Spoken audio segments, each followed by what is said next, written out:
Okay, for digital citizenship lesson today, we're going to talk about private and personal information. So I want you to think about what information about you is okay to share online. You don't have to answer this question out loud, you can just think about it. What, what information about you is okay to share online? So today, some of the things that we're going to learn about are we are going to be able to identify the reasons why people share information about themselves online. We will be able to explain the difference between private and personal information, and we will be able to explain why it's risky to share private information online. So I want you to think about some of the things that I'm going to read to you. There are a couple of things that I'm going to tell you that maybe you didn't know. So it starts with, did you know? And then there are 3 points to that.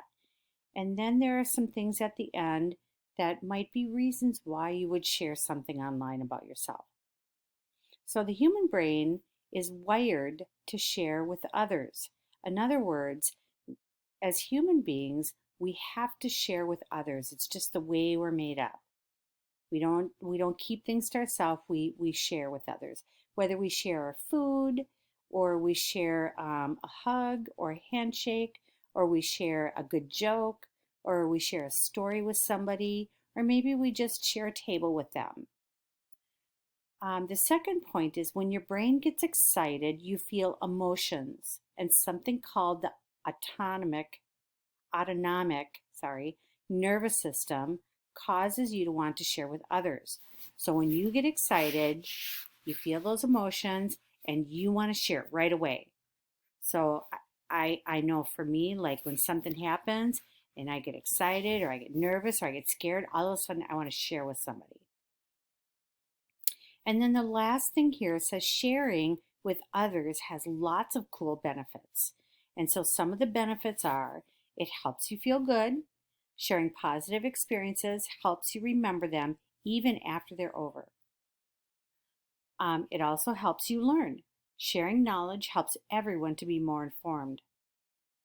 It helps you connect. Sharing your interests is a way to make new friends and strengthen relationships. And it helps you persuade. In other words, it helps you convince somebody of something. Sharing what you care about can inspire others to act and to support good causes. So I might share, like if I volunteer at an animal shelter, I might share that with others to maybe persuade them to do some sort of community service. So there's a short video that I'm going to play for you, and it's going to answer the following questions. What type of information about you is okay to share, and what type of information isn't? Take a look in the mirror. What do you see? Yourself, of course. But who are you? What makes you, you? There are lots of things. Your personality, your favorite food, your pet, or your favorite movie. Sharing this personal information on your phone or computer can be a lot of fun and can help you connect with other people. Sharing something fun that happened keeps a great memory alive. And sharing what you know teaches other people new ideas. Before you share, however, it's important to pause and think.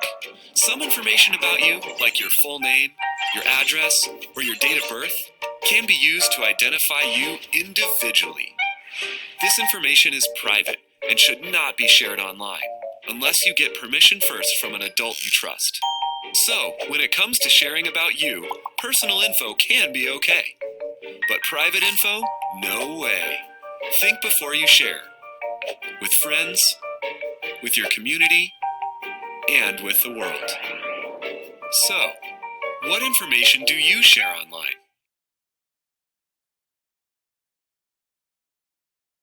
Okay, so again, what type of information about you is okay to share, and what type isn't?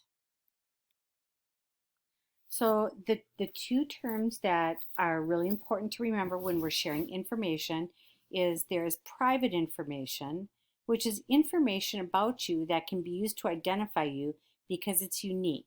And that might be your full name or your address or maybe your cell number, something like that.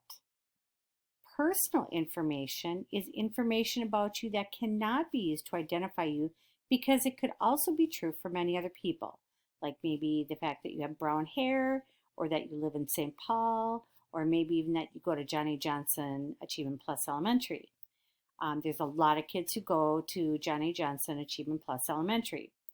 So, sharing private information is something that you really should not share online. If somebody gets a hold of your address, your phone number, your full name, maybe your parents' names, any other personal information about you that's unique to you, that's not okay to share online. Personal information like your first name, maybe your hair color or the city you live in are okay to share.